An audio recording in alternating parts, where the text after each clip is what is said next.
Sallallahu ala Muhammad. Sallallahu alaihi. Ucapan Assalamualaikum warahmatullahi wabarakatuh. Assalamualaikum warahmatullahi wabarakatuh. Alhamdulillahirabbil alamin wassalamu ala asrofil anbiya'i wal mursalin sayyidina Muhammadin wa ala alihi washabihi ajmain. Rabbi sahri sohdri wa yasirli amri wa hula wa tahtamil lisani yafqahu qauli amma ba'du. Yang terhormat Ustadz Lukman Atmaja PhD dari dosen Fakultas SAD ITS dan Unika Gontor Darussalam, serta rekan-rekan sekalian jamaah kuliah subuh online pagi hari ini. Tentu saja pada pagi yang cerah ini tiada kata yang patut kita ungkapkan selain ungkapan rasa syukur kehadirat Allah Subhanahu wa taala. Betapa tidak sampai dengan pagi hari ini kita mendapatkan nikmat iman, Islam dan kesehatan yang pada akhirnya kita bisa hadir guyupi ya kuliah subuh pada pagi hari, tepatnya di hari Kamis 12 Januari 2020. Ini merupakan kuliah subuh online yang edisi 140, sekaligus mengawali kuliah subuh tahun 2023. Harapan kita semoga barokah Allah senantiasa menyertai kita. Amin ya rabbal alamin. Dan pada kuliah subuh pagi hari ini kita akan mengangkat topik secuil makna Al-Quran Surat Ali Imran ayat 102 yang tentu saja nanti akan disajikan oleh Ustadz Lukman Atmaja. Baik, rekan-rekan sekalian, ya sebelum kita mulai, tentu saja ucapan terima kasih kepada Anda semua yang sudah bergabung pada pagi hari ini. Mudah-mudahan gabung kita ya pada pagi hari ini di acara kuliah subuh online dan barokah dari Allah Subhanahu wa taala sekaligus sebagai catatan soleh yang baik. Sunan acara seperti biasa yakni pembukaan, kemudian dilanjut dengan pembacaan surat suci Al-Qur'an, yang ketiga tentu saja sajian materi inti yakni secuil makna. Surat Ali Imran ayat 102, kemudian dilanjut dengan tanya jawab, kemudian nanti akan diakhiri dengan doa majelis. Baik, untuk mengawali sajian kuliah subuh kita pagi hari ini, marilah kita buka terlebih dahulu dengan bacaan basmalah. Bismillahirrahmanirrahim. Bismillahirrahmanirrahim. Dan berikutnya akan kita simak bersama bacaan ayat suci Al-Quran, yakni surat Ali Imran ayat 102-103 yang akan dibacakan oleh saudara Fahrudin. Saya persilahkan. Terima kasih. Assalamualaikum warahmatullahi wabarakatuh. Waalaikumsalam. A'udzu billahi minasy syaithanir rajim. Bismillahirrahmanirrahim. Ya ayyuhalladzina amanu taqullaha haqqa tuqatih wa la tamutunna illa wa antum muslimun. Wa tasimu bihablillahi jami'an wa la tafarraqu. Wadhkuru ni'matallahi 'alaikum idh kuntum a'da'an fa'alafa baina qulubikum fa'asbahtum bi ni'matihi ihwana wa kuntum ala safaratin minan nari fankadakum minha kadzalika yubayyinullahu lakum ayatihi la'allakum tahtadun. Wahai orang-orang yang beriman, bertakwalah kepada Allah sebenar-benar takwa kepadanya, dan janganlah kamu mati kecuali dalam keadaan muslim. Dan berpegang teguhlah kamu semuanya pada tali agama Allah. Dan janganlah kamu bercerai-berai. Dan ingatlah nikmat Allah kepadamu ketika kamu dahulu bermusuhan lalu Allah mempersatukan hatimu, sehingga dengan karunia-Nya kamu menjadi bersaudara. Sedangkan ketika itu kamu berada di tepi jurang neraka, lalu Allah menyelamatkan kamu dari sana. Demikianlah Allah menerangkan ayat-ayat-Nya kepadamu, agar kamu mendapat petunjuk. Sadaqallahul adzim. Maha benar Allah dengan segala firman-Nya. Wassalamualaikum warahmatullahi wabarakatuh. Waalaikumsalam warahmatullahi wabarakatuh. Dan terima kasih ya untuk Saudara Fahrudin. Mudah-mudahan bacaan Al-Quran surat Ali Imran ayat 102-103 tadi akan mendapatkan tambahan dari barokah Allah Subhanahu wa taala. Amin ya rabbal alamin ya. Baik bagi yang baca maupun kita yang mendengarkan. Baik, rekan-rekan sekalian, sekarang kita akan masuk pada acara inti, yakni sajian materi, ya, sejumlah makna surat Ali Imran ayat 102 yang tadi sudah dibacakan oleh Saudara Fahrudin. Ya. Mudah-mudahan dari penjelasan ini nanti akan bisa menambah wawasan kita, khasanah kita tentang makna-makna dari ayat-ayat suci Al-Quran. Monggo kepada yang terhormat Ustadz Lukman Atmaja PhD, saya persilahkan. Assalamualaikum warahmatullahi wabarakatuh. Waalaikumsalam warahmatullahi wabarakatuh. Alhamdulillah. Alhamdulillahilladzi hadana li hadza wa ma kunna linahtadiya laula an hadanallah. Allahumma shalli wa sallim ala sayyidina Muhammad wa ala sayyidina Muhammad. Qala Allah Ta'ala fil Qur'anil Karim, a'udzu billahi minasyaitonir rajim. Bismillahirrahmanirrahim. Ya ayyuhalladzina amanu in tansurullaha yansurkum wa yusabbit aqdamakum. Shadaqallahul azim. Yang saya hormati, saya muliakan kawan-kawan semua dari jamaah kajian subuh online. Alhamdulillah hari ini menurut penuturan tadi kita telah masuk ke edisi ke-140. Alhamdulillah ini sesuatu yang cukup panjang dan memberikan manfaat bagi semua kita yang mendengarkan dan yang menyampaikan. Amin. Kita akan membahas yang telah pagi ini kita diamanahkan atau saya diamanahi oleh Mas Endri dan kawan-kawan untuk menyampaikan sesuatu. Menyampaikan sesuatu berarti yang disampaikan itu tidak sekedar ilmu, tetapi lebih-lebih mungkin pengalaman dari membaca, kemudian kita belajar ke orang lain, diskusi dengan kawan-kawan, dan lain-lain. Itu menyatu di dalam sebuah topik yang akan saya sampaikan berikut ini. Jadi ini tidaklah berarti yang berbicara lebih banyak tahu daripada yang mendengar, atau juga tidak berarti yang berbicara ini lebih takwa daripada yang mendengar. Nah, tidak berarti begitu, tetapi ini sharing ide-ide dan hal yang akan disampaikan berikut ini. Saya akan izin membagikan ini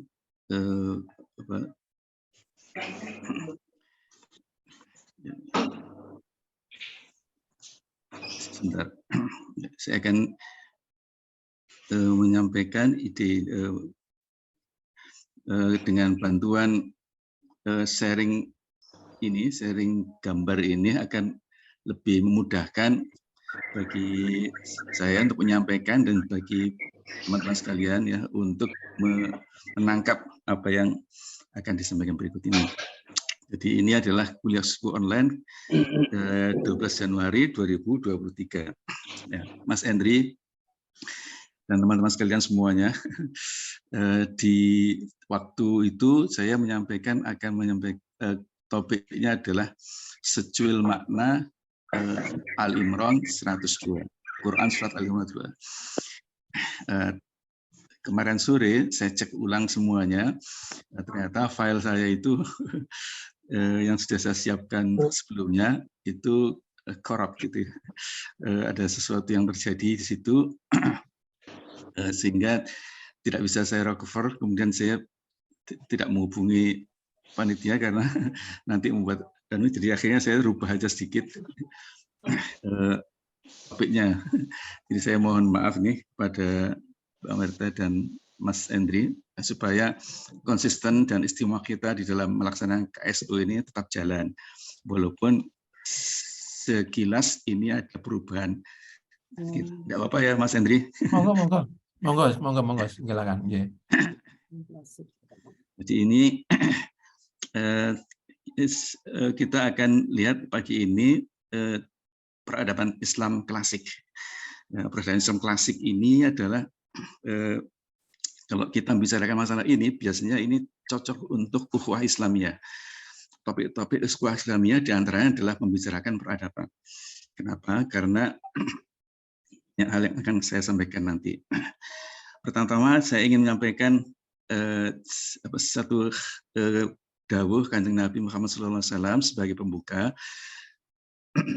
Rasulullah SAW mengatakan, ya'ti 'alan nasi zamanus sabiru fihim 'ala dinih kal qabidi 'ala al-khamr. Akan datang kepada manusia suatu zaman di mana orang yang berpegang teguh pada agamanya itu seperti orang yang menggenggam bara api. Jadi sangat berat, sangat sulit siapa yang memegang teguh agama ini. Ini sudah, mungkin kita zaman sekarang ini sudah merasakannya. Semakin kita mengerti agama kita ini, semakin kita paham, semakin kita banyak membaca, semakin kita banyak berguru, ternyata memegang agama ini sungguh sangat berat. Dan itu sudah diprediksi oleh Rasulullah SAW. Nah, kuliah subuh seperti ini adalah bagian dari ikhtiar semua kita yang hadir ini agar tetap bisa memegang agama kita ini, al-Islam ini dengan lebih baik. Para ulama mengatakan semakin dekat seseorang dengan agama ini, biasanya ujiannya semakin berat. Dan yang paling berat ujiannya adalah para nabi, para ulama itu. Jadi kita bisa ngukur kalau kita hidup ini enak-enak saja, tidak banyak ujian, tidak pernah stres, itu mungkin bisa dibuat reverse teori, gitu, teori pembalikan, bahwa itu memang nyata bahwa mungkin kita kedekatan dengan agama ini kurang. Kedekatan dengan agama ini bagus, berarti kita akan lebih berat ya memegang teguh agama ini.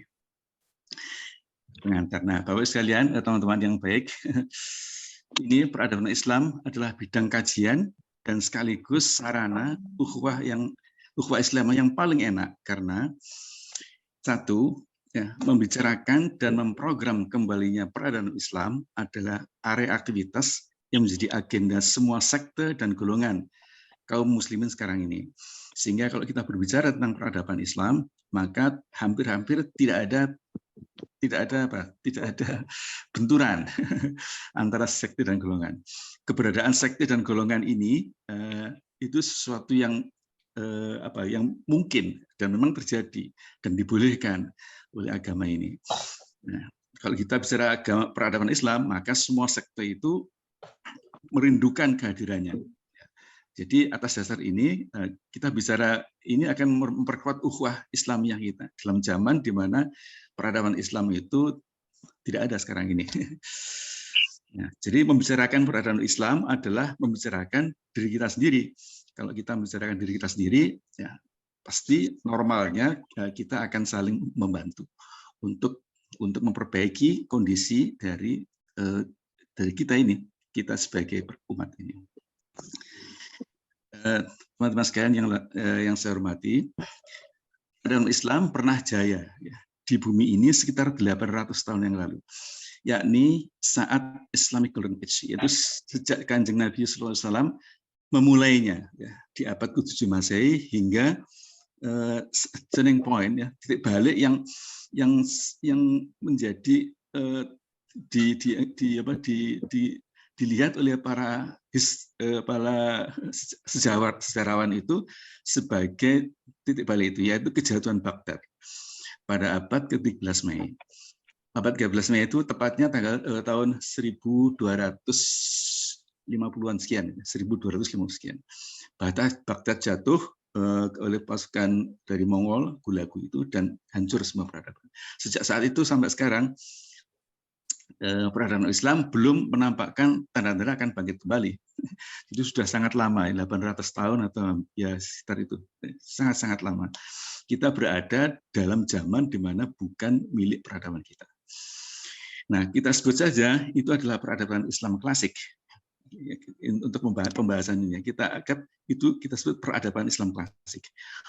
Untuk membedakannya dengan peradaban Islam modern yang mungkin akan menemui anak cucu kita nanti di masa yang datang. Mungkin 1 generasi lagi atau mungkin 2 generasi lagi, kita tidak tahu.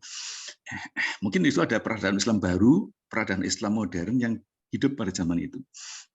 Kalau sekarang kita tidak memiliki peradaban zaman di mana kita hidup ini. Kemudian, teman-teman sekalian, istilah Islam klasik itu merujuk ke satu peradaban yang mengisi planet bumi ini pada abad-abad ke-7, yaitu saat dimulai Kanjeng Nabi, kemudian 8, 9, 10, 11, 12, dan pertengahan abad 13 Masehi. Pada zaman itu, Islam menjadi model kesejahteraan dan kemakmuran hidup di hampir semua segi dan di hampir semua tempat di planet ini. Ya, semua kajian sejarah pasti merujuk ke sini untuk kalau membahas masa-masa itu.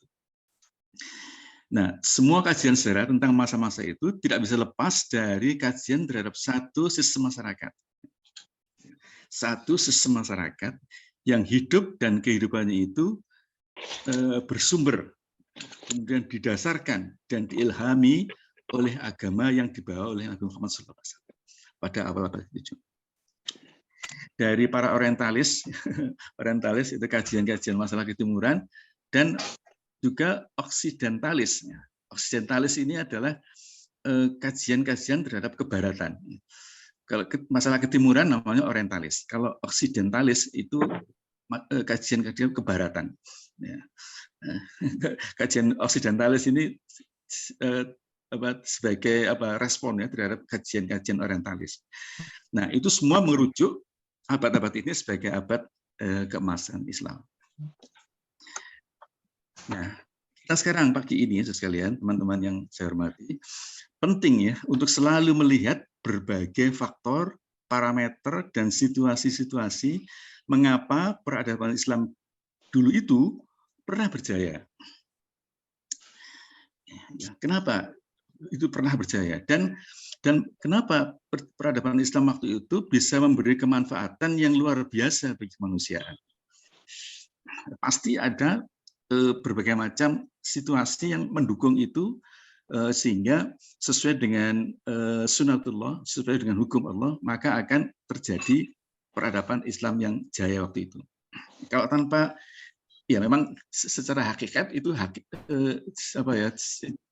itu Allah SWT mempergilirkan peradaban. Tetapi secara akal ya, yang diberikan oleh Allah SWT kepada kita semua itu bisa dianalisis. Ya. Kenapa ada apa saja parameternya, apa situasinya, apa ada faktor-faktornya. Iya.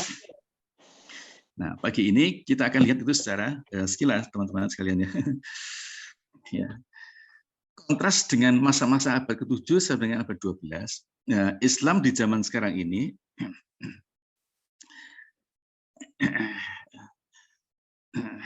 Islam di zaman sekarang ini itu tidak lagi menjadi inspirator peradaban. Ya, kita merasakan sendiri. Kita hidup di zaman seperti itu. Namun sebagai sebuah sistem nilai, Islam tidak pernah hilang dan tidak akan pernah hilang. Selama lebih dari 750 tahun setelah kejatuhan Baghdad, Islam tetap berperan dalam kehidupan manusia, tetapi sangat lokal dan terpencar-pencar. Islam Middle East, Timur Tengah, ada Islam Asia Selatan, ada Islam Nusantara, ada Islam di Barat, ada Islam di Afrika, dan lain-lain. Masih jalan, umat Islam masih tetap jalan, Quran masih jalan, tapi dia efeknya itu terpencar-pencar, tidak bisa memberikan efek global yang bermanfaat bagi semua orang yang termasuk yang non-Muslim. Tidak bisa begitu. Buktinya begitu. Kita di Indonesia juga gitu, kita saja yang manfaat. Di tempat lain kita nggak manfaat. Nah, di bawah ini adalah ikhtiar untuk melihat kembali, teman-teman sekalian ya, 6 hal yang paling mungkin menjadi tiang dan warisan dari Islam klasik. Ke-6 hal di bawah ini kami bilang warisan dari Islam klasik. Apa saja Islam klasik itu telah mewariskan ke kita, yang kalau kita sebagian dari 6 warisan itu masih ada, nah, sebagian tidak ada. Nah, kemudian kita akan lihat warisan klasik ini bagaimana yang namanya warisan ya kita kelola, gitu. Kita kelola, kemudian kita ambil potensinya, kemudian kita kelola menjadi sebuah kekuatan untuk kembali memajukan peradaban Islam. Nah, ini kajian teoritis ya dalam kajian sejarah. Nah, ke-6 aspek ini teman-teman sekalian merupakan turunan. Mohon dicatat ini, mohon bukan dicatat ya, tidak perlu mencatat. Mohon ditekankan merupakan turunan kreasi, ciptaan dan gagasan-gagasan para ulama masa klasik di dalam mengimplementasikan kedua sumber utama tersebut ke dalam zaman di mana mereka hidup, beserta tantangan-tantangan yang ada. Nanti akan kita lihat. Jadi aslinya masih bersumber pada Quran dan Sunnah. Tapi para ulama itu membuat modifikasi atau eksplorasi yang kemudian diterapkan dalam zaman di mana mereka hidup, yaitu pada zaman keemasan waktu itu. Nah, tetapi begini teman-teman sekalian, ini bukan ide saya pribadi, ya dengan berbagai macam tambahan, tapi ini dari sebuah buku yang lupa judulnya. Mohon maaf ini dulu sekali. Yang ini ada di perpustakaan Birmingham University yang bagian dari School of Religion. Sekarang namanya college ya, sebuah college itu di tempat yang sama. Ini ada perpustakaan besar tapi ada bagian yang kecil khusus untuk filosofi dan agama. Jadi waktu itu saya baca-baca, kemudian kok ini bagus, saya ringkas. Nah, ringkasannya ternyata masih ada sekarang. Jadi ingin saya sampaikan sekarang ke teman-teman sekalian. Baik, teman-teman sekalian, ini 6 warisan Islam klasik itu yang pertama adalah eksistensi teritorial ummah. Ya. Peradaban Islam klasik itu tumbuh, berkembang, dan dewasa, serta mapan di atas teritorial yang pasti, yakni tanah-tanah Islam yang membentang dari Spanyol di Eropa, di barat berarti ya, hingga anak benua India, di timur, jauh di timur, serta di Nusantara, timur agak ke selatan, di Asia. Kemudian dari Kazakhstan, di Rusia, yang sekarang kita lihat itu, sampai di tengah-tengah benua Afrika. Itu sungguh sangat luas. Meliputi hampir 2 benua. Nah, sungguh sangat luas. Nah, tanah-tanah Islam itu memang teritorial yang resmi. Nah, ini berawal di Madinah oleh Nabi SAW dan dilanjutkan oleh generasi-generasi setelahnya. Kaum muslimin konsisten untuk menyebarkan nilai-nilai Islam ke daerah-daerah baru dan lalu memakmurkan daerah-daerah baru itu, termasuk ke Nusantara dan seterusnya. Nah, ini teritorial Islam ini selalu dipimpin oleh para imam kaum muslimin. Ini para khalifah yang bertindak sebagai pemegang otoritas politik tertinggi yang terus bersambung dari generasi ke generasi. Nah, dengan adanya eksistensi teritorial seperti ini, peradaban Islam klasik punya kesempatan yang luas, ya, mapan kan, established, gitu. Bisa mengembangkan diri sendiri karena stabil, gitu. Untuk mengembangkan diri sekaligus mempertahankan semua kepentingan umat Islam. Nah, teman-teman sekalian, warisan pertama ini pada zaman sekarang kita ini, eksistensi teritorial dan otoritas politik ini sudah tidak ada lagi. Jadi kita kehilangan warisan ini. Kemudian ada warisan Islam klasik yang kedua, yaitu basis sistem nilai dalam bentuk teologi Asy'ari. Teologi atau usuluddin itu menempati posisi yang penting pada masa klasik karena konsekuensi logis atas penyebaran dakwah Islam. tersebarnya Islam ke daerah-daerah baru itu relatif jauh dari dua tanah suci, yaitu Mekah dan Madinah. Misalkan ke barat itu sampai ke Syria, kemudian ke Andalusia, terus dan seterusnya, kemudian ke timur ke Pakistan, ke anak benua India dan seterusnya. Itu menumbuhkan interaksi yang intensif antara sistem nilai Islam, sistem nilai yang kalimat Allah yang tadi dibawa oleh para pendakwah itu, dengan sistem nilai lokal di masing-masing tersebut. Di Afrika ya Afrika, di Eropa, di Asia juga Asia. Nah, sebagian besar nilai-nilai lokal itu melebur dalam kalimat Allah. Kalimatullah ini. Kalimatullah ini sebenarnya ada dua, yaitu nilai-nilai Islam yang khas unik itu, plus nilai-nilai kemanusiaan universal. Nilai-nilai Islam yang mesti ada rukun Islam, rukun iman, zakat. Kemudian nilai-nilai kemanusiaan universal itu jujur, kemudian kerja keras, kasih sayang sama manusia, dan hak-hak asasi manusia itu ada di nilai-nilai kemanusiaan universal. Itu nilai-nilai kemanusiaan universal yang diilhami oleh nilai Islam. Ada interaksi di situ antara penyebaran Islam dengan nilai-nilai lokal. Namun, tetap saja masih meninggalkan masalah-masalah yang tidak dapat diterangkan segera oleh kedua sumber utama, yaitu Quran dan hadis, Quran dan Sunnah ini. Jadi ketika menyebar, ketemu nilai-nilai yang sudah berlaku di situ. Nah, ternyata itu oleh Islam diadopsi, yaitu diadopsi dan disesuaikan dengan nilai-nilai Islam itu, sehingga membuat kalimatullah itu. Nah, tetapi ada juga hal nilai-nilai itu yang tidak bisa diadopsi, tidak bisa dileburkan itu. Nah, karena pada waktu itu, pada waktu awal-awal Islam berkembang itu saklek, Islam itu kaku, gitu ya. Islam yang sebenarnya kaku. Nah, oleh karena fenomena ini, para ulama kemudian melahirkan disiplin ilmu usuluddin untuk membahas 3 prinsip utama dalam rukun iman, yakni tauhid, kenabian, dan keakhiratan. Nah, ketiga ini teman-teman sekalian, tapi akibatnya ada pertarungan pemikiran tentang ketiga hal tadi. Yaitu saya balik satu slide. Ini tentang tauhid, kenabian, dan keakhiratan. Itu di dalam umat Islam sendiri terjadi pertarungan pemikiran. Kalau kami sampaikan, kalau sebut istilah pertarungan, itu memang betul-betul bertarung secara pemikiran. Tidak bertarung secara fisik, tapi bertarung secara pemikiran. Ada buku menjelaskan masalah gini, dia dibalas oleh buku yang lain, dibalas oleh buku yang lain. Komentar dan komentar. Waktu itu ya. Pertarungan pemikiran untuk ketiga hal tadi itu. Nah, tauhid, ini ya. Tauhid, kenabian, dan akhiratan. Nah, ada 2 pemikiran, yaitu ultra tradisionalis, ya, dan satu kedua adalah rasionalis. Yang ultra tradisionalis ini iman sepenuhnya ya, itu mendasari interaksi manusia tadi itu. Jadi apa yang disebutkan Quran langsung dan diajarkan dengan tafsir tekstual ya langsung. Jadi iman dulu, bahkan diiringi oleh sifat kedua, yaitu abai terhadap akal. Akal tidak perlu. Yang penting adalah iman. Jalankan iman, Anda selamat. Jalankan iman, masyarakat ini akan selamat.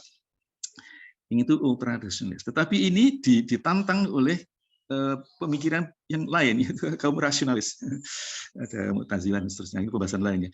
Nah, ini di kaum yang rasionalis ini sedikit saja imannya, iman yang pokok-pokok saja. Tapi mereka ini sangat mengagungkan akal.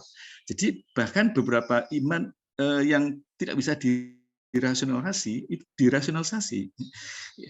Misalkan tentang akhirat dirasionalisasi. Kalau tidak bisa dirasionalisasi, maka dia tidak diterima. Mereka ini dengan memakai sedikit iman saja, tapi mengagungkan akal. Nah, ini pertarungan ini hebat, teman-teman. Sangat hebat ya waktu itu, ya, sehingga memberikan implikasi yang luar biasa kepada umat ini. Nah, kemudian muncullah teologi Asy'ari ini dari Imam Asy'ari. Ya. Nah, ini menggabungkan keduanya itu menemukan formulasi yang tepat ya, sehingga pemikiran pokok dari ultra tradisionalis itu masih ada di sini, dan pemikiran rasionalis itu masih ada juga di sini. Gitu. Nah, ini dari Imam Asy'ari ini. Ini iman yang didukung oleh akal. Jadi tidak menafikan akal, juga tidak menafikan iman. Ya, konsep optimasi ini sungguh sangat luar biasa kalau kita belajar ya. Jadi iman yang didukung oleh akal.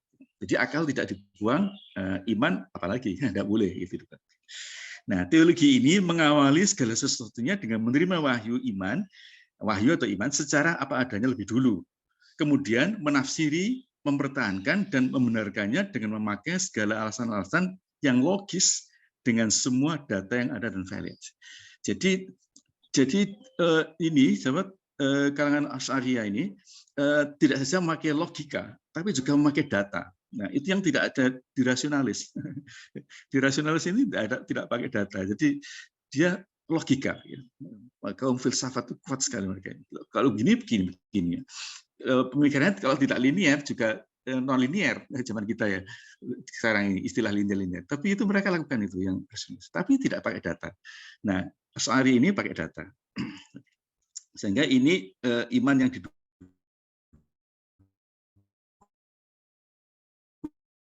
oleh akal itu.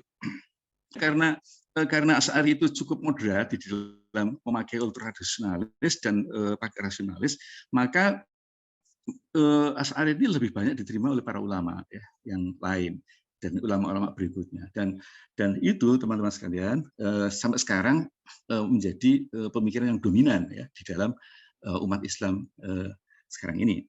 Dominan. Contohnya sekarang pakai teologi Asy'ari. Ada memang beberapa kelompok yang tidak memakai teologi Asy'ariyah ini, tapi tidak dominan. Dan itu di Asy'ari juga kadang-kadang ada yang umumnya moderat ya, tapi ada juga kadang-kadang yang agak-agak ekstrim, seperti halnya ultra tradisionalis itu agak-agak ekstrim, rasionalis ekstrim. Jadi yang umumnya ini moderat, sehingga tidak sampai mengeluarkan seseorang yang berbeda darinya itu sebagai keluar dari Islam. Nah, itu adalah warisan kedua Islam klasik. Ini ada yang ketiga, 6 warisan Islam klasik. Yang ketiga adalah adanya konsep usul fikih. Saat Nabi SAW wafat, umat Islam masih hanya sekitar 114.000 orang, sangat sedikit, 114.000 orang. Sedikit. Kota Madinah itu, Bapak Ibu, teman-teman yang pernah ke sana, Madinah itu, kotanya sendiri itu hanya seluas Masjid Nabawi itu. Masjid Nabawi yang sekarang ada itu. Itu saja. Padahal kalau kita lihat dari Masjid Nabawi itu kan kecil ya zaman sekarang. Nah itu cuma 8.000 orang.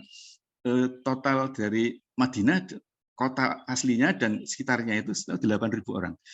Sehingga kalau mau ke Uhud, ke Bukit Uhud, itu kita waktu itu pas perang Uhud itu Rasulullah itu perang berangkat sehari sebelumnya. Sehari sebelumnya berhenti dulu satu tempat menginap baru ke Uhud. Kalau kita sekarang dari Masjid Nabawi ke Uhud itu naik bis sebentar aja. Nah, waktu itu total 114.000 orang. Jadi umat Islam masih relatif homogen. Hanya orang Arab saja situ, besar. Nah, persoalan-persoalan duniawi masih sangat sederhana. Ketika Islam berkembang ke daerah-daerah baru, persoalan-persoalan baru yang muncul diselesaikan oleh qadhi, yaitu hakim agama yang memberikan pandangan kalau masalah begini, hukumnya begini. Itu di semua daerah-daerah Muslim yang karena diperintah oleh khalifah untuk daerah Mesir atau daerah Syria itu ada qadhi. Ada persoalan gitu diselesaikan oleh qadhi. Nah, ternyata teman-teman sekalian, para qadhi yang diangkat oleh negara ini memiliki hak untuk memberi keputusan hukum atas dasar ra'yi atau pandangan hukum. Di awal zaman peradaban Islam klasik, para qadhi ini bekerja sendiri-sendiri, bersifat lokal, dan karenanya ada kasus di mana problemnya itu relatif sama, tetapi karena qadhinya berlainan tempat, bisa mendapatkan keputusan berbeda. Kasusnya sama, katakanlah di nyebrang ke Mesir, mujang ke Afrika ke Mesir. Nah, persoalannya sama, kemudian tapi memberi keputusan tertentu oleh qadhi di sana. Nah, di tempatnya lain ada persoalan yang lain yang sama juga persoalannya di Syria misalkan. Tapi oleh qadhi di sana diberikan keputusan yang berbeda. Nah, jadi tidak terdapat buku standar. Nah, tafsir terhadap ayat hukum dalam Al-Quran bisa bervariasi, apalagi terhadap hadis yang pada saat itu lebih dari 250 tahun itu belum dikodifikasi. Jadi masih hanya Quran saja, dan para sahabat di situ masih masih ada gitu. Dan para tabiin, pada tabiin masih ada gitu. Sehingga seperti itu. Nah, tapi lama-kelamaan tidak terjadi gitu. Nah, teman-teman sekalian, ini hadis itu dikodifikasi 250 tahun sekitar itu setelah Kanjeng Nabi wafat, yaitu zamannya Imam Bukhari itu. Nah, kemudian Imam Syafi'i melahirkan konsep usul fiqh ini. Ini yang kami sebut sebagai warisan ketiga Islam klasik, yaitu konsep untuk menurunkan hukum-hukum terhadap persoalan yang muncul setelah kepergian Nabi Muhammad SAW itu. Ringkasnya usul fiqh itu ada 4 dasar, ya. 4 dasar untuk mengambil keputusan apakah persoalan di umat itu hukumnya begini atau begitu atau bagaimana. Pertama adalah Quran sebagai wahyu. Kedua adalah as-sunnah sebagai hadis.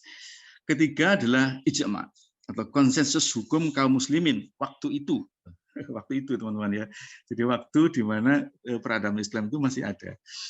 Kaum muslimin waktu itu ya. Karena kaum muslimin kan bergerak terus, mengalir dari zaman ke zaman. Nah, kemudian yang keempat adalah qiyas. Ya, penggunaan akal secara analogi. Jadi persoalan itu sesungguhnya bisa dianalogikan dengan persoalan yang Kanjeng Nabi waktu itu masih ada. Nah, persoalan Kanjeng Nabi ada itu ada penyelesaiannya. Nah, penyelesaiannya kira-kira begini. Nah, kias gitu. Nah, keempat ini adanya konsep berpikir Al-Qur'an, As-Sunnah, Ijma, kias sebagai sebuah pengambil keputusan itu muncul setelah Imam Syafi'i. Imam Syafi'i hadir. Nah, ini namanya usul fiqh. Nah, ini warisan Islam klasik yang sekarang masih ada. Nah, contohnya begini teman-teman sekalian. Hukum hudud atau kejahatan dalam Quran itu hanya ada 6, yaitu zina, kemudian sumpah palsu, mencuri, membunuh, minum khamar, dan murtad atau keluar Islam. Jadi kalau kita lihat keenam kejahatan ini yang tekstual ada dalam Quran itu semuanya sifatnya individual. Zina kan individual, tidak ada zina massal. Atau sumpah palsu juga individual, yaitu mereka yang menghadap hakim saja. Mencuri, membunuh, minum khamar, dan murtad itu semuanya individual. Nah, kejahatan publik yang muncul pada masa berikutnya seperti kalau zaman sekarang ya korupsi, ada perampasan tanah, kemudian bom bunuh diri dan lain-lain, yang datang setelah masa Islam klasik tidak mendapatkan justifikasinya dari Quran dan Sunnah secara langsung. Nah, tidak ada ya. Hukum korupsi bagaimana menurut Quran? Tidak ada. Hukum perampasan tanah menurut Quran tidak ada yang secara langsung ya tidak ada. Nah, dengan adanya usul fiqh kejahatan jenis baru ini dapat diselesaikan hukum-hukumnya memakai keempat dasar ini, Quran, Sunnah. Kalau Quran Sunnah tidak ada, Quran tidak ada, Sunnah cari Sunnah. Sunnah tidak ada tapi banyak variasi pendapat misalnya masuk ke ijma. Ijma nggak ada, ya qiyas. Nah, cara berpikir seperti ini diwariskan ke kita sebagai bagian dari warisan Islam klasik, yaitu warisan yang ketiga. Teman-teman sekalian, warisan keempat itu adalah kedalaman dan kebersihan jiwa, tasawuf. Ini begini, ini ada hadis sahih yang terkenal yang para ulama dan para aktivis menyebutnya hadis Jibril, hadis Jibril alaihissalam. Hadis Jibril itu kan begini. Jadi suatu saat Rasulullah itu duduk-duduk gitu di suatu tempat dengan para sahabat. Nah, tiba-tiba ada orang berkuda datang berpakaian putih. Datang ke Rasulullah, kemudian menghadap Rasulullah dan lututnya itu ditempelkan ke lututnya Rasulullah SAW. Kemudian bertanya, ya, apakah Islam itu? Nah, Nabi menjawab, yang ditanya tidak lebih bisa daripada yang bertanya. Kemudian tanya lagi, apa itu iman? Kemudian apa itu ihsan? Ya, itu dijawab. Kemudian dijawab sendiri oleh Malaikat Jibril. Setelah dijawab dalam hadisnya itu, kemudian orang berkuda tadi meninggalkan. Kemudian Nabi Muhammad SAW mengatakan bahwa itu adalah malaikat Jibril. Nah, atas dasar hadis Jibril ini Islam itu terdiri dari 3 dimensi yang saling terkait, yaitu Islam, ketundukan, ya itu ungkapannya dalam rukun Islam, ya, yang 5 itu. Kemudian ada iman, yaitu keimanan, ada rukun iman yang ke-6 itu, yang 6 butir itu. Kemudian ada ihsan, yaitu kebajikan, yaitu tasawuf itu. Nah, ihsan teman-teman sekalian dianggap sebagai warisan Islam klasik yang keempat. Ihsan yang memiliki kedudukan sama penting dengan 2 lainnya itu berhubungan dengan kedalaman dan kebersihan jiwa manusia. Islam dibahas oleh para ulama ahli hukum, ya, rukun Islam itu ada syahadat, apa konsekuensinya, apa resikonya, kemudian ada syahadat, kemudian yang kedua sholat, puasa, zakat, itu variasinya segala macam itu dia bahas oleh ulama ahli hukum. Kemudian iman dibahas oleh ulama ahli kalam, ya, yaitu para ulama-ulama yang mengkhususkan diri pada ilmu-ilmu tauhid, yaitu apa itu iman, apa konsekuensinya kepada Nabi, iman kepada Rasul, pada malaikat, iman pada takdir, apa saja itu konsekuensinya, itu dibahas lengkap. Sedangkan ihsan dibahas oleh para ulama ahli tasawuf. Ini juga sudah lengkap. Ya, teman-teman sekalian, pada masa ini salah ketik nih. Pada masa Islam klasik, ulama ahli hukum dan saintis adalah juga pengikut dan menjalani disiplin-disiplin rohani yang diajarkan oleh para ulama sufi. Jadi kalau kita belajar sejarah, kita lihat bahwa para ulama itu, ulama-ulama yang baik-baik dan terkenal itu juga para saintis waktu itu ternyata juga menjalani disiplin rohani yang diajarkan oleh para ulama tasawuf. Ya, ini berat ya. Kita di sini ya, mungkin teman-teman sekalian ya, dan itu adalah mungkin ada ada para saintis di sini, ada juga para pengusaha, ya, para profesional ya teman-teman sekalian itu biasanya profesi, kemudian profesi yang menuruti syarat ini rukun Islam tadi, zakatnya harus dikeluarkan, harus baik, jual beli harus baik, muamalah harus bagus dan seterusnya. Tapi kadang di antara kita ini dan kita sendiri dan saya termasuk itu tidak menjalani disiplin keiksanan ini. Nah, ini rugi sebenarnya. Jadi kita nggak lengkap. Atau kita menjalani tapi kurang lengkap gitu.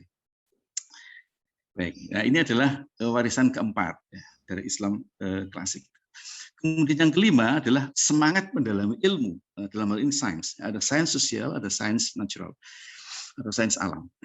Nah, teman-teman sekalian, pada masa peradaban Islam klasik, berbagai ilmu, baik secara teoritis maupun praktis, itu berkembang dan maju serta memberi sumbangan nyata kepada kenaikan kualitas hidup manusia, sesuatu yang terpaksa diakui oleh para saintis masa kini hanya sekitar 50 tahun yang lalu. Ya, pada Islam klasik itu para historian dari Barat mengatakannya sebagai itu the golden age of Islam, the Islamic golden age, masa kejayaan Islam. Bisa di-search di internet, sekarang saya lihat masih banyak itu pengakuan itu, walaupun kelihatannya di beberapa website itu ada usaha-usaha untuk menganulir ini. Ya. Itu bukan masa keemasan peradaban Islam, itu adalah dark ages katanya, masa kegelapan. Disebut begitu. Padahal itu periode Islam yang waktu emas ya. Tapi sekarang ada usaha itu adalah zaman kegelapan. Kalau kita runtut, ternyata para website ini dan para penulis buku yang berada di belakangnya, walaupun tidak banyak ini, itu ternyata adalah para orientalis, ya. Para penulis-penulis yang mengatakan dark ages itu, masa kegelapan itu adalah untuk Eropa maksudnya. Jadi dia lokal Eropa saja, ya tidak melihat bagian dunia yang lain. Jadi tidak fair. Tapi para historian yang fair, yang di Barat juga banyak, itu menganggap itu tetap sebagai Islamic Golden Age atau peradaban Islam yang bagus. Kimia, matematika, fisika, astrologi, astronomi, dan kedokteran adalah bidang-bidang yang menjadi tumpuan eksplorasi saintis Muslim masa itu. Ini kalau kita belajar ini sangat banyak. Nah, untuk kedokteran, dominasinya bahkan berlanjut terus ketika Islam klasik telah mulai runtuh hingga abad 17 ketika Renaissance di Eropa lahir. Jadi, nah setelah masa itu kita jatuh. saintis jatuh, teknolog jatuh, kedokteran tidak ada lagi, kita pengikut saja sampai hari ini. Nah, itu semangat mendalami ilmu sains. Kenapa begitu? Sangat menarik diketahui, para saintis masa itu umumnya adalah juga para ahli filsafat Islam. Umumnya ya, kalaupun bukan ahli di filsafat Islam, tapi mereka juga mengikuti, menulis buku beberapa itu dan mempelajari tentang filsafat Islam. Nah, keterkaitan yang aneh ini, saya bilangnya aneh ya, karena biasanya para saintis dan filsafat itu agak-agak beda gitu. Nah, mungkin menjadi penyebab semangat mencari dan mendalami ilmu itu sedemikian tinggi. Kenapa? Karena gini, lumrah diketahui komitmen kepada sains itu tumbuh dari konsentrasi yang penuh pada objek yang kecil, sempit, dan fokus. Misalkan kita kimia, atau saya lah kimia. Itu sangat, kimia juga luas, tapi kalau saintis betul itu sedikit aja yang dibahas. Itu kecil, sempit, dan fokus itu bertahun-tahun sampai sepanjang hidup di situ saja. Karena apa? Karena saintis gitu. Atau tentang struktur ya, struktur bangunan, sipil misalkan. Atau tentang tentang psikologi ya, psikologi anak misalnya, sepanjang hidup itu saja sainsnya itu. Nah, itu ciri saintis. Sementara berpikir falsafi melalui para filsafat itu tumbuh dari pandangan-pandangan yang luas, meluas ke segala arah dan memenuhi cakrawala. Jadi menyebar gitu ya, menyebar. Itu kalau falsafah. Nah, kombinasi kedua hal ini pada seseorang amat mungkin menjadi sebab lahirnya semangat menekuni ilmu. Jadi yang sempit dipelajari tadi, dia bisa meletakkannya dalam konteks yang besar. Gitu. Sehingga bagus, semangat dia ini kecil tapi penting. Penting kenapa? Karena dia mempengaruhi ini ya. Dia bisa menceritakan yang lebih luas. Bisa menceritakan lebih luas itu namanya adalah filsafat. Gitu. Nah, itulah mungkin yang menyebabkan semangat mendalam ilmu. Nah, ini warisan Islam klasik yang kelima. Kemudian teman sekalian, yang keenam, yang terakhir, ini merupakan warisan Islam klasik yang keenam, itu adalah ekspresi keindahan, seni dan sastra. Pada zaman itu, teman-teman sekalian ya, luar biasa ya.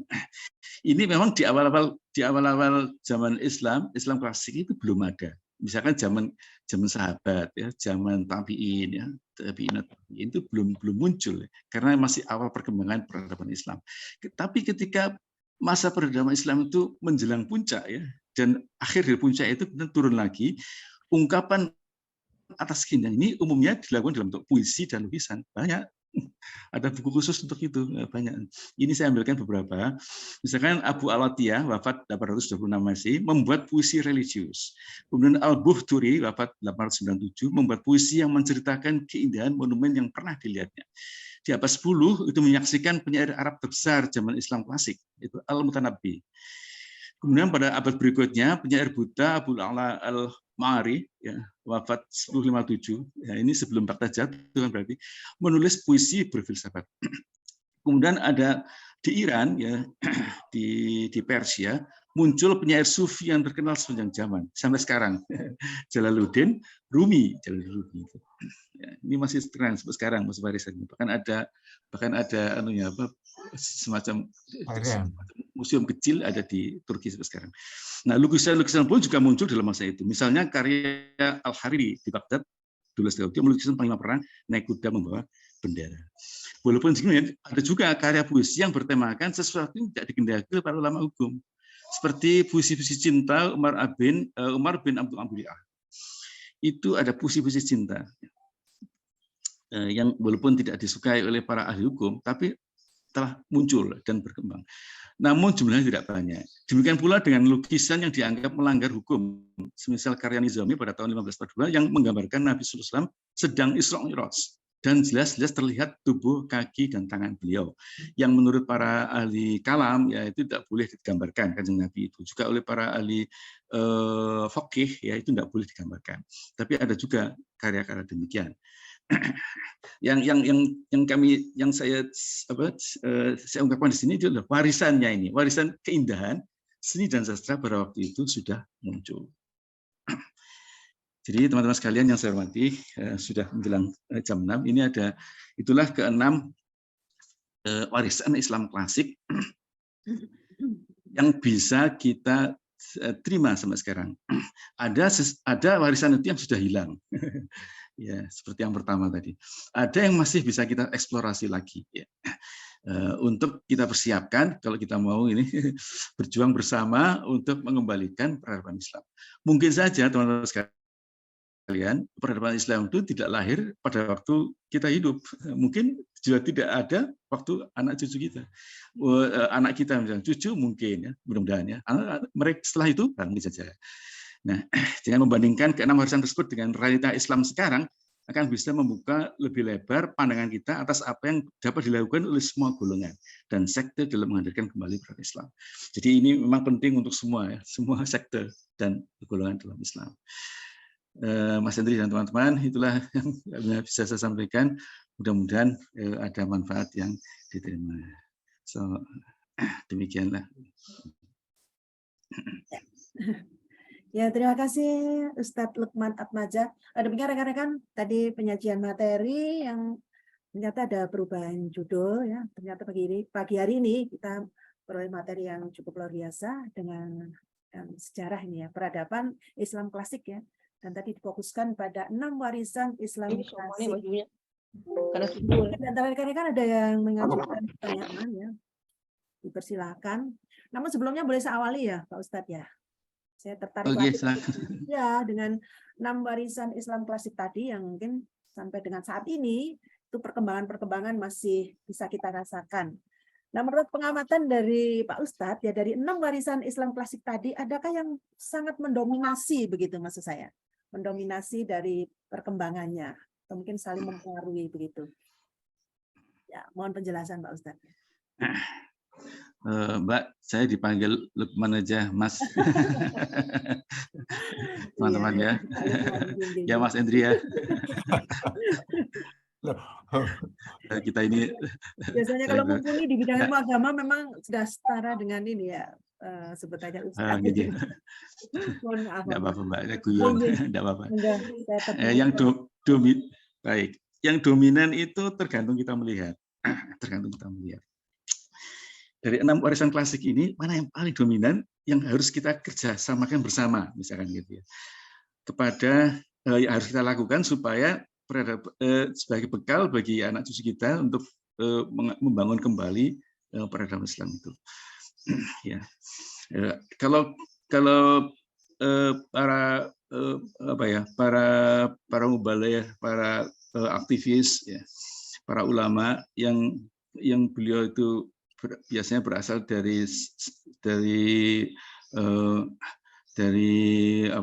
tertentu, dari keahlian tertentu, fikih misalkan, dari hukum Islam, maka beliau akan mengajarkan bahwa inilah kita utamakan dulu dari usul fikih ya, mengembalikan usul fikih ini untuk dipakai sebagai cara terbaik untuk mengkomentari semua persoalan yang muncul zaman sekarang. Banyak misalkan apa? Riba. Di bank itu. Itu kita lihat ya, teman-teman, waktu kita mahasiswa itu munculnya ide-ide bank Islam itu yang memakai konsep muamalat, itu dulu sesuatu yang sangat aneh. Tahun 80-an itu ya, Mas Hendri, setelah kita masuk perguruan tinggi kita masing-masing, itu teman-teman senior kita di atas yang masih dekat dengan kita, yang angkatan 75, 76, 77, 74, itu menggagaskan adanya bank harus jangan pakai bank konvensional, harus pakai muamalat di Indonesia ini. Nah, kemudian mereka membuat konsepnya dan menjalankannya. Sehingga saya yang pertama menjalankannya itu namanya KKMB, Koperasi Keluarga Mahasiswa Bandung ya, kalau salah itu awalnya. Kemudian mereka konsep-konsep muamalat. Nah, itu didengar oleh para ahlinya. Kemudian dikelola, diperbaiki, disebarkan tentang supaya tidak pakai bank konvensional itu. Kemudian perkembangannya tambah terus sampai muncul bank muamalat. Bank muamalat itu sampai sekarang malah menjadi Bank Syariat Indonesia, BSI ya, pada beberapa tahun yang lalu. Nah, artinya apa? Itu dari konsep teman-teman yang para aktivis yang memandang bahwa hukum itu penting, didahulukan ini, pakai usul fikih tadi didahulukan. Pemakai untuk setiap saat pakai usul fikih ini. Nah, bisa mengomentari dan bisa memberikan solusi atas berbagai persoalan. Dari teman-teman dari bidang yang lain, misalkan dari semangat mencari ilmu, mendalami sains tadi ya, sains, teknologi, engineering, social science dan seterusnya itu kita start dari situ katanya. Karena buktinya semua peralatan dan hidup kita itu sekarang ini ya hari ini, hari Kamis ini, tanggal 23 Januari ini, itu dipengaruhi oleh teknologi. Nah, kita harus bekerja di situ dulu, supaya kita bisa bekerja itu memengaruhi dan kita buat perkembangannya itu sesuai peradaban kita yang kita inginkan, gitu. Dan lain-lain gitu. Ada yang bidang politik ya berasal dari kita start dari yang warisan klasik yang pertama tadi. Jadi otoritas politik tertinggi itu kita ungkap kembali. Ada dari perdagangan gitu dan lain-lain lah, banyak, tergantung itu Bu Merta ya. Mana yang paling penting, tergantung kita masing-masing.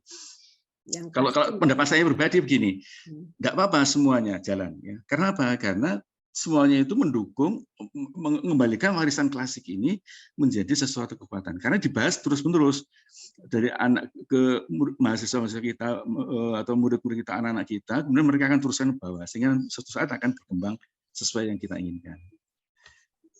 Saya gitu kira-kira. Pasti masih dalam ukhuwah Islamiyah begitu ya. Ah, itu betul, ukhuwah Islamiyah itu. Iya. Ya, terima kasih. Mungkin ada lagi dari rekan-rekan yang lain untuk menanggapi apa yang sudah disajikan oleh Bapak Ustadz Lukman Atmaja tadi. Monggo dipersilakan. Saya coba, Mbak Lili. Iya. Terima kasih Pak Ustadz. Pak Mas Lukan, wah luar biasa ini. Ini lain ini kajian kita pekan ini baru pertama ini kajian sejarah Islam. Ada 6 warisan dalam periode 8 abad ya Pak Mas Lukman ya. Iya, 8. Itu kalau boleh saya ingin lebih jelas lagi, 6 peradaban tadi ya, itu dalam konteks 8 abad itu apakah berjalan bersamaan atau berselang-seling? Itu kan masing-masing kepemimpinan katakanlah kekhalifahan itu kan sebagian besar kan bawah kekhalifahan ya. Itu kan berganti-ganti ya. Apakah itu paralel atau berganti-ganti gitu? Apa peranuannya? Apa itu peradaban seperti itu? Terus yang kedua mengenai masalah saya tertarik dengan Imam Ash'ari ini. Ini yang sekarang kan bukan sedang ya. Ini yang dianu teman-teman Nadiin sebagai pegangan ya aswaja ya Pak Ustadz, Pak Mas Lukman nggih. Kan ada 40 apa 20 itu cabang keimanan itu. Ini kalau menurut saya memang yang paling paling apa ya? Paling logik memperhitungkan keimanan dan juga menggunakan akal dalam memahami keimanan. Apakah konsep ini juga waktu itu merupakan konsep dasar yang digunakan pada masa Khulafaur Rasyidin ya, atau masa ke Nabi sendiri pada waktu itu ya? Karena secara logika memang kita harus menggunakan dua-duanya, iman juga harus, akal juga harus. Kenapa? Karena Tuhan memberikan itu dua-duanya secara bersamaan. Dan kita kan diminta untuk berpikir ya. Berpikir dengan menggunakan akal berdasarkan keimanan, kan kira-kira seperti itu. Kemudian yang ketiga yang berkaitan dengan filsafat. Filsafat ini kan sebenarnya konsep barat ya. Apa yang menyebabkan ada saintis Islam itu mengadop mereka sehingga ada tadi saya lihat ada filsuf Islam. Nah, ini mengadop benar atau mengadop sebagian dari konsep filsafat yang ada di zaman pra nabi ya, zaman Romawi katakanlah seperti itu. Itu seperti apa Mas Lukman? Matur nuwun. Ya baik Mas, saya dulu sedikit. Baik, jadi di warisan yang pertama tadi yang tentang sebuah semacam sebuah kekayaan tanah tadi itu, apakah khalifahnya itu paralel? Kalau kita paralel atau tunggal gitu, terus menerus. Gitu. Kalau kita lihat Mas Andri dan teman-teman sekalian yang lain, itu tidak paralel, Pak. Tidak tunggal maksud saya. Ada pada satu saat ada khalifah berdiri di Baghdad, tapi ada juga satu saat berdiri pula pada masa yang bersamaan di Syria, Baghdad, ada juga di Andalusia, ya, di tempat lain itu, di Mesir juga ada pada saat yang bersamaan. Jadi kekhilafan itu memang tidak paralel, tidak lurus satu terus menerus. Ya, tidak series gitu ya. Tapi ada juga yang series. Ada juga yang dari sini diganti oleh khalifah ini, diganti oleh khalifah ini, terus sampai berakhir 100 tahun yang lalu itu. Nah, jadi ada juga paralel gitu. Nah, jadi pada saat misalkan pada masa kekhalifahan, saya tidak hafal tuh ya, tapi saya punya bukunya itu, buku namanya setebal ini, The History of Islam, ya. Setebal ini karena orang Muslim itu cuma bahasa Inggris, 2 jilid, setebal ini totalnya, gini ya. Nah itu dibahas juga itu. Pada saat itu ada khalifah lain yang sedang berdiri, yang sedang, dan itu memerlukan pembahasan yang cukup panjang dan menyenangkan. Kalau kita membahas sejarah kan menyenangkan.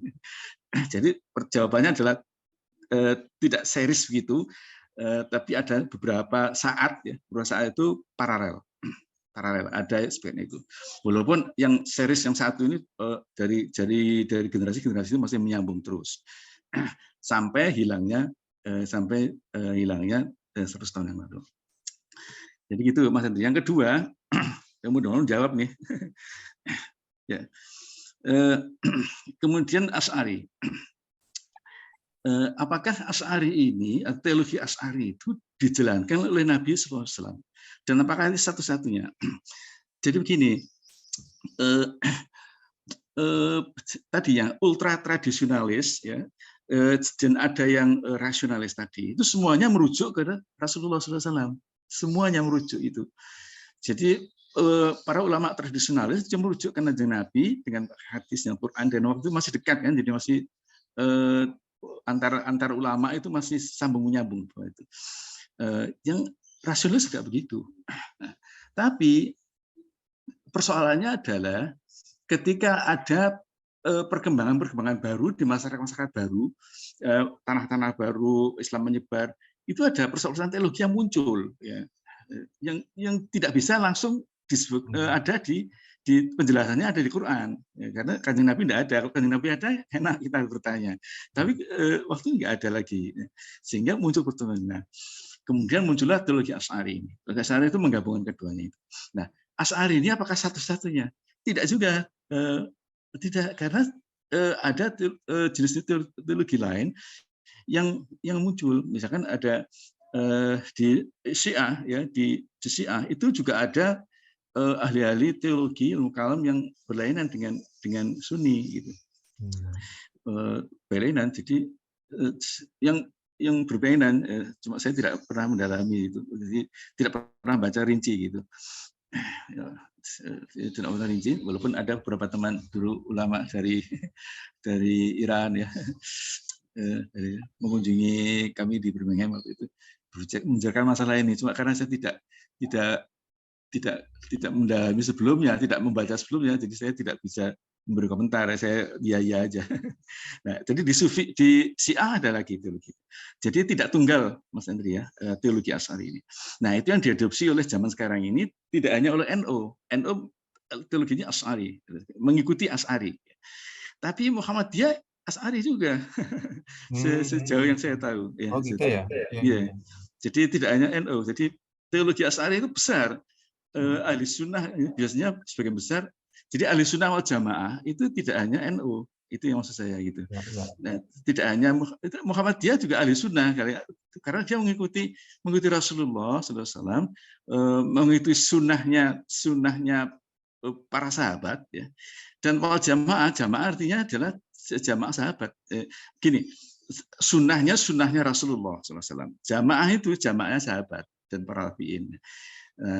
Para teman-teman dari Muhammadiyah, dari teman-teman dari NU itu juga mengikuti itu. Nah, Imam Bukhari kan diikuti oleh semua orang. Imam Bukhari itu ikut teologi Asy'ari dan mengikuti Imam Syafi'i dan seterusnya.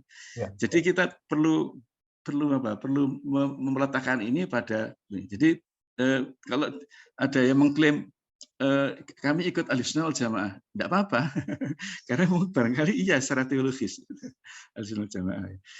NU mengatakan gitu, atau yang lain juga mengatakan gitu. Di tempat lain di sana yang tidak ada NU, misalkan di Afrika Utara ya, atau di daerah Balkan, Kazakhstan, atau Eropa Timur, itu Ahlussunnah wal Jamaah juga. Gitu. Cuma organisasinya tidak ikut NU, tidak ikut Muhammadiyah, tidak ikut ini. Mudah-mudahan bisa menjawab Mas. Kemudian yang ketiga itu ini adalah filsafat itu konsep Barat yang lahir dari peradaban Yunani. Nah, apa yang menyebabkan Islam itu mengadopsinya sehingga muncul perkembangan filsafat Islam. Memang ini kalau penjelasan ringkasnya begini, Mas Eli dan teman-teman ya.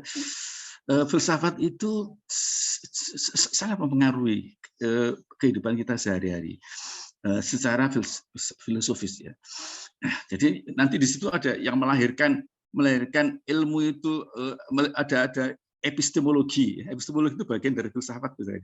Itu mempengaruhi perkembangan keilmuan zaman sekarang gitu. Ya. Mempengaruhi sains, mempengaruhi engineering, mempengaruhi sosial, ilmu sosial ya. Kenapa? Epistemologinya. Nah, epistemologi itu orang-orang Barat memiliki warisan dari Yunani. Nah, para ulama klasik waktu itu juga mengembangkan filsafat tersendiri yang berbeda dari yang berbasiskan Islam. Epistemologinya, yaitu teori-teori tentang keilmuan itu juga berdasarkan tentang Islam. Misalkan begini, ada bidang-bidang yang tidak boleh dipelajari, misalkan itu dalam Islam. Nah, itu filsafat Islam mempelajari itu, artinya mengatakan bahwa itu tidak boleh dipelajari. Kalau orang Barat, filsafat epistemologi Barat boleh pelajari, silakan saja. Kalau kita tidak perlu dipelajari. Ya. Dan namanya ada epistemologi Islam. Jadi cara pandang kita terhadap dunia sains itu, sains dan teknologi itu, namanya world view itu berdasarkan basis filsafat Islam, yaitu filsafat dari Barat yang dimodifikasi oleh sesuai Islam, perkembangan atas dasar Islam itu. Jadi yang diadopsi itu beberapa hal yang diadopsi itu ada, Mas Andri ya, mungkin beberapa cara berpikirnya, tetapi cara apa yang dipikirkannya itu berbasis apa, itu diadopsi menjadi berbasis pada Islam. Memang ada pertarungan filsafat di situ. Sampai Imam Ghazali itu mengeluarkan kitab namanya Tahafut al-Falasifah, kekacauan berpikir para ahli filsafat. Judulnya itu begitu, Tahafut al-Falasifah, kekacauan berpikir para ahli filsafat. Karena ahli filsafat yang beliau maksud itu adalah ahli filsafat Islam juga waktu itu, awal-awalnya itu, tapi mengadopsinya lebih banyak berbasis Barat gitu. Tapi diringankan, adopsinya sekian persen itu diturunkan oleh, kalau bahasa kita itu diringankan oleh Ghazali menjadi lebih dekat ke Islam, sehingga tulisannya itu kontroversial, Tahafut al-Falasifah, kekacauan berpikir para ahli filsafat. Kira-kira garis besarnya gitu, Mas Hendri, mohon. Ya, oke. Ini terima kasih Pak Ustadz. Ini saya bacakan ada beberapa masukan meeting chat ya dari teman-teman. Yang pertama dari saudara Hari Ruscahyo. Saya bacakan isinya ya. Bagus sekali pelajaran pagi ini, ada 6 warisan klasik.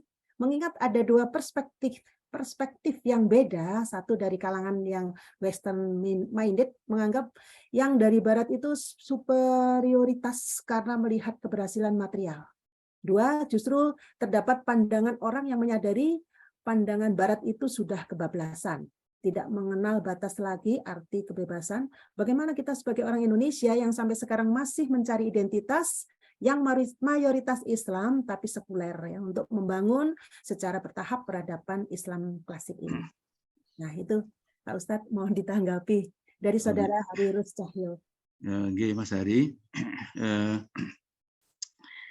Ada dua pandangan yang Barat menganggap Barat itu superior ya hingga saat ini karena keberhasilan fisik yang mulai ada gitu.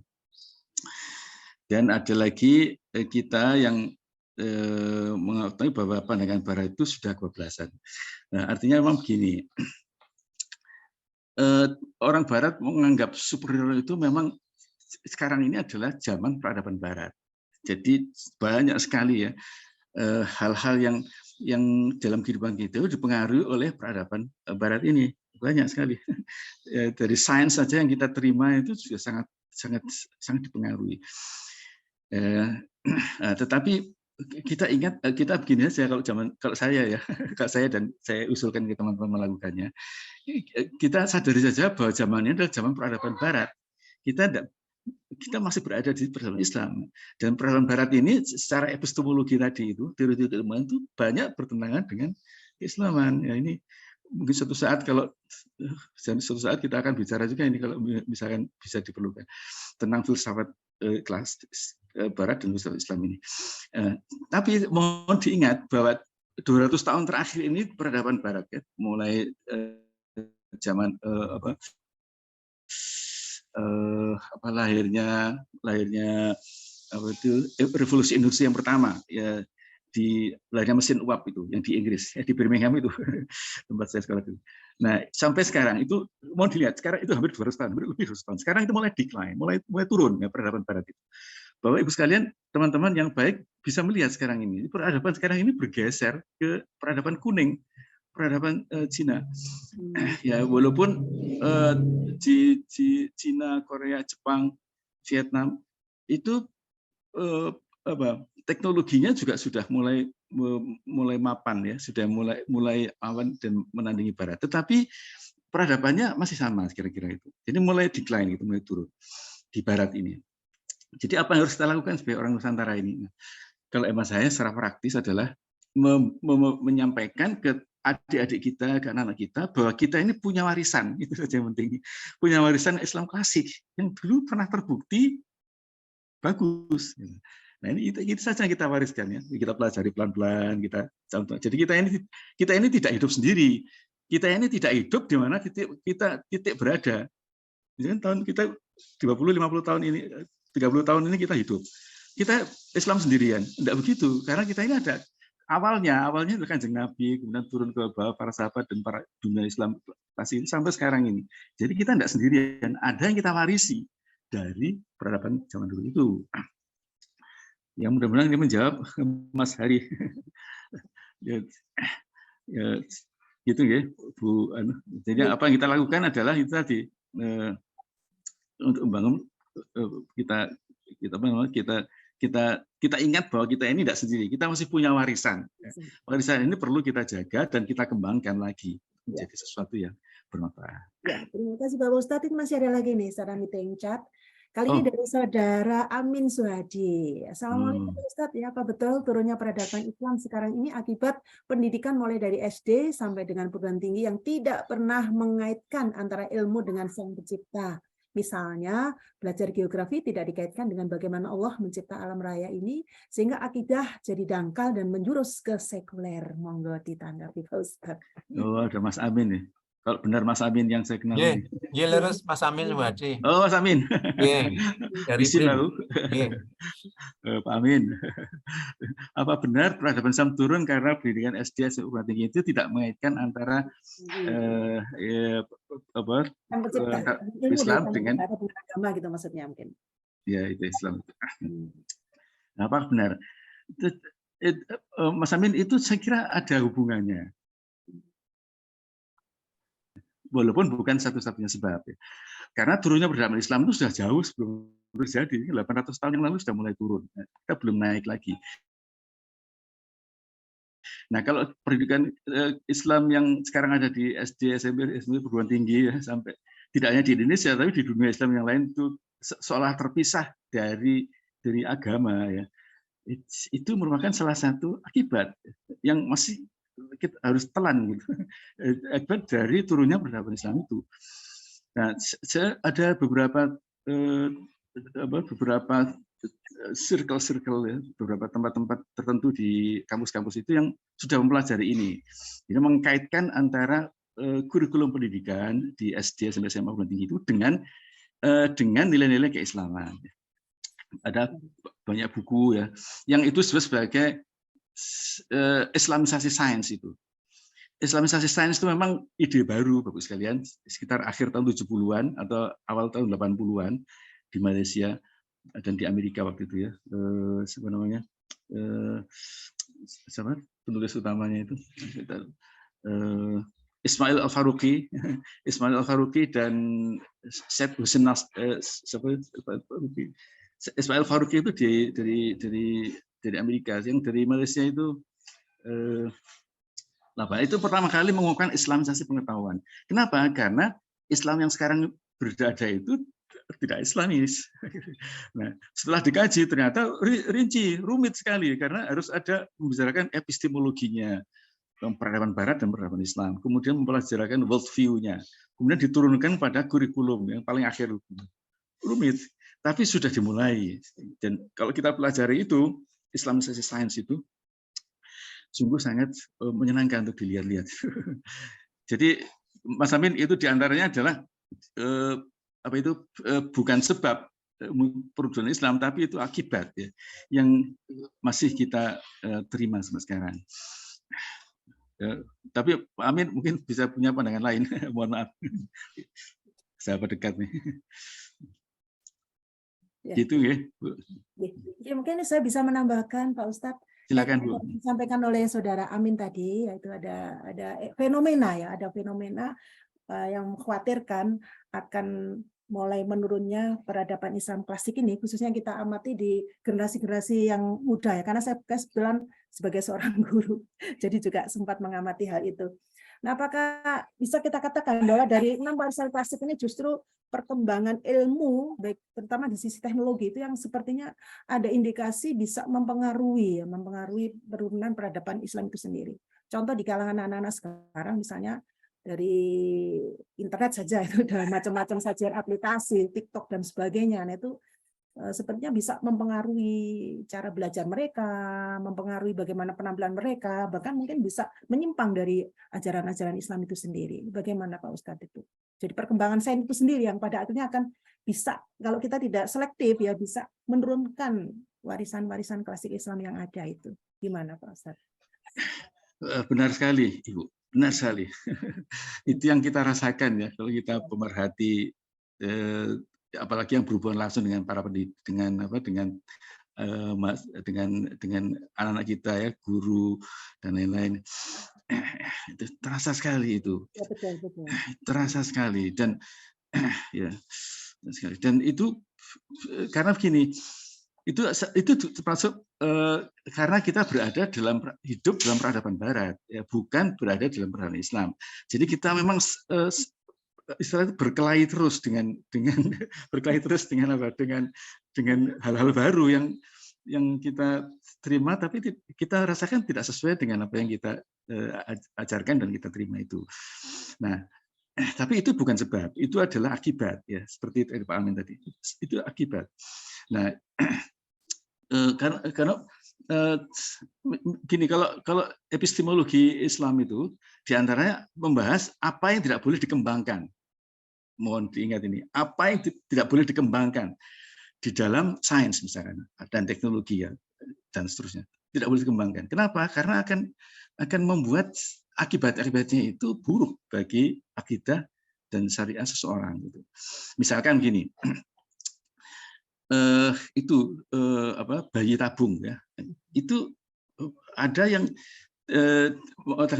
para ulama ada azam-azam tertentu tidak boleh dikembangkan, walaupun bisa dikembangkan, tidak boleh dikembangkan, atau setidaknya dikembangkan dengan sangat ekstra hati-hati. Karena apa? Karena karena itu akan efeknya banyak. Kita efeknya ini belum siap. Misalnya gini, Kak, bayi tabung ya. Bayi yang zigotnya itu yaitu sperma dan sel telurnya itu digabungkan di suatu tabung tertentu, disimpan dalam kulkas ya yang dingin, freezer gitu. Kemudian dari situ diambil satu-satu, dimasukkan ke rahim seorang wanita dan berhasil tumbuh lahir menjadi bayi. Nah, tapi bisa juga dimasukkan dalam wanita yang lain, dari sperma yang sama dengan sperma wanita lain dikumpulkan bisa juga. Nah, setelah itu terjadi, kita umat Islam ini belum siap terhadap pernyataan hukum warisannya itu. Hukum warisan siapa bapaknya, siapa bagaimana ibunya, dan segala sesuatunya banyak konsekuensinya itu. Nah, itu ada ulama-ulama mengatakan jeda dulu, jangan dikembangkan. Nah, tapi kalau peradaban Barat itu nggak usah dipikir, yang penting manfaat dikembangkan gitu. Nah, itu contohnya. Kemudian ini teknologi informasi HP ya, itu juga sesuatu yang mungkin perlu dilihat untuk perkembangannya. Riset-riset di situ apa yang harus dilakukan untuk banyak yang belum kita siap itu, sehingga beberapa mengatakan ini jangan dikembangkan dulu. Nah, kalimat ini jangan dikembangkan dulu atau itu jangan dikembangkan, kalimat seperti ini itu adalah lahir dari epistemologi Islam itu, lahir dari Islam. Kira-kira begitu, Bu. Jadi kita harus lebih jeli untuk menyikapi adanya perkembangan yang ada begitu Pak Ustadz ya. Tidak keluar dari ukhuwah Islamiyah. Oke, ya mungkin masih ada lagi dari rekan-rekan di sana yang berkenan untuk menanggapi. Kurang berapa menit ini, Bung Endri, waktunya? Monggo aja kalau baca ya, sepertinya begitu ya. Mbak Lili sampai kapan, Mbak Lili? Nggak apa-apa, saya ngikuti aja. Saya nanti bisa agak siang. Mas Lukman mungkin waktunya tergantung Mas Lukman. Tidak apa-apa Mas, kalau ada pertanyaan ya kita puaskan, kalau tidak ada ya kita akhiri, moderat saja. Itu Mas Andri ya. Ada Bang Uden di sana, ada Bang Sri Mujitono, ada Mbak Vera Firdaus, yang mungkin berkenan untuk menanggapi. Ini mumpung ketemu nih, materinya cukup menarik ini, dikaitkan dengan perkembangan era sekarang. Ya, gimana? Oke, kalau nggak ada, saya kira cukup karena sudah jam 6.30. Boleh ditutup, Mbak Lili. Oke, apakah ada mungkin doa dulu dari Bapak Ustadz kali ya, sebelum kita tutup dengan doa majelis? Monggo. Tapi sebelumnya mungkin bisa saya simpulkan begitu ya. Iya, monggo. Kalian jadi kajian subuh pagi hari ini tadi topiknya surprise ya, judulnya katanya sejarah peradaban Islam klasik. Tadi yang tampilkan adalah 6 warisan Islam klasik. Yang pertama tadi katanya dengan otoritas Islam, ya. Kemudian ada yang kedua ada teologi Asy'ari, kemudian ada konsep usul fikih dari Imam Syafi'i, kemudian yang keempat ada kaitannya dengan ilmu tasawuf, ya, kedalaman dan kebersihan jiwa. Yang kelima semangat mendalami ilmu atas sains, dan yang keenam adalah ekspresi keindahan, yakni seni. Ini utamanya di bidang seni dan sastra. Yang diharapkan 6 warisan Islam klasik tadi masih bisa kita pertahankan ya di era perkembangan sekarang ini, walaupun di sana sini banyak sekali tantangan-tantangan yang harus kita hadapi, ya, namun kita harus tetap berada di dalam ukhuwah Islamiyah ya. Insya Allah kalau kita bisa kompak ya, kita bisa punya iman dan Islam yang kuat, bisa kedepannya Islam akan tetap jaya sampai kapanpun. Amin. Baik, sebelum kita akhiri, mungkin Pak Ustadz berkenan memimpin doa dengan harapan apa yang kita bicarakan pada pagi hari ini benar-benar bisa meningkatkan ukhuwah Islamiyah kita. Monggo Pak Ustadz. Ini Mas Amin, doa Mas Nono. Mas Nono. Mas Nono. Atau kita doa bersama saja, bersama-sama ya. Doa akhir majelis. Allahumma rahamna bil Qur'an waj'alhu lana imaman wa nuran wa hudan wa rahmah.